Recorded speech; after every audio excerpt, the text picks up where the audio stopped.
Then let's get started. Okay. So, today, like Ms. Hooper said, we're going to start on dairy. So we're on objective 3.02. Understanding procedures, equipment, and cooking methods of dairy preparation. I'm sorry, I ran out of marker there. Didn't work out. And the essential questions we're going to answer are, how are dairy products classified? So what does classified mean? When you classify something. Organize it. Organize it. Put it in a group. Good job. So 2 is, why is it important to process, store, and handle dairy products properly? 3, what is the impact of dairy products on a nutrition and diet? 4, what is the impact of applying heat to dairy products? And where would that heat come from? Stove. The stove. That's basically what happens when you cook dairy products.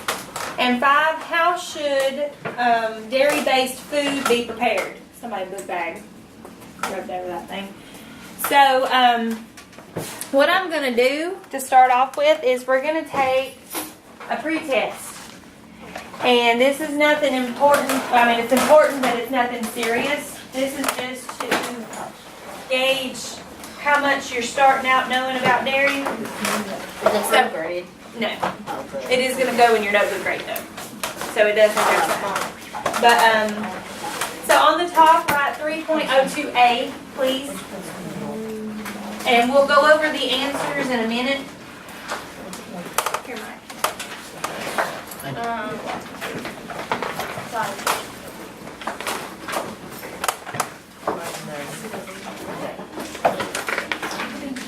You're welcome, thank you. I still don't know what dairy is. Like milk and milk products? Milk products. Comes from a cow. Comes from a cow. Not always, most of the time. Goats. Huh? Goats. Yeah, you can get some dairy from goats. All right. You shot a goat before? Okay, so now we're going to talk about dairy classifications. And what did we say classifications were? Like Say it louder, please. like the organized or like organized groups. The organized group? Good.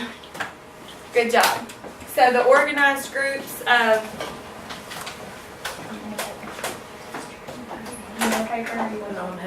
Okay. All right, so now the first classification is fresh. The fresh dairy you can get starts off with the most popular, and what is it? Milk. So milk is the most popular product you think of when you think of dairy. It comes in a lot of versions. Most commonly you can find it in whole, 2%, 1%, and skim. How many grams of protein are in each serving? 8 grams. Good job. So, what is the percentage of your daily calcium intake in a serving of milk? 30%. 30%. Y'all caught on quicker in the first period, didn't you? Put it on your paper. Good job. So, and I didn't tell them this, but I'm going to tell you. So think about what type of milk you drink at home. 2%. 2%. Okay, well let's see. Whole milk has 8 grams of fat and 150 calories per serving. 2% has 5 grams of fat and 120 calories per serving. 1% has 2.5 grams of fat and 100 calories per serving. And skim milk has 0 fat and 80 calories per serving. So you notice the differences in why some people choose certain types of milk to drink. Then you get to half and half. You guys know a lot about half and half? Coffee. Coffee. Good. Half and half is a mixture of milk and cream. And a lot of the time it is used for coffee. And it comes in a liquid. What about cream? You guys know a lot about cream? Okay. It has a high butter fat content. So what it does, my friend has a dairy cow. And when she milks her dairy cow, she lets the milk sit for a little while, and this cream will rise to the top. of the milk, and she can scoop it off. That's what that is. That is the, you look so disgusted. That is the fat that has risen to the top of the milk and scooped off. I did it. What do you use the cream for? Cream cheese. Cream cheese? Ooh, I've never eaten cream cheese.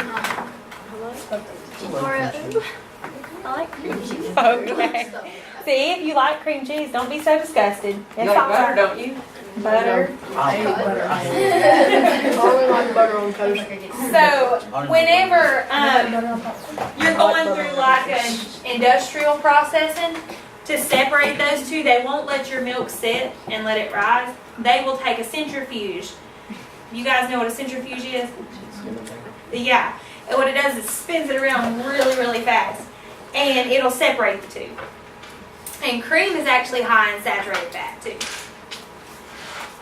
Then we move to, what's that? Cottage cheese. Do you like cottage cheese on them? Yeah? Oh.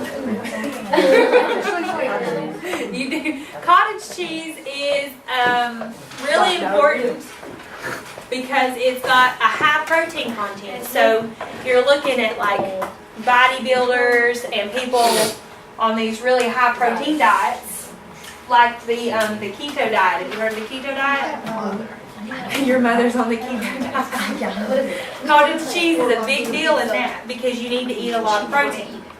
So those little lumps in there, you see those little lumps? Those are called curds. So this is a curd product. It has a mild flavor, and what happens is the curds are drained, but they're not pressed into a block of cheese. They stay in the curds. Right. So you get a little bit of whey in there with it, and we'll talk about that again in a minute.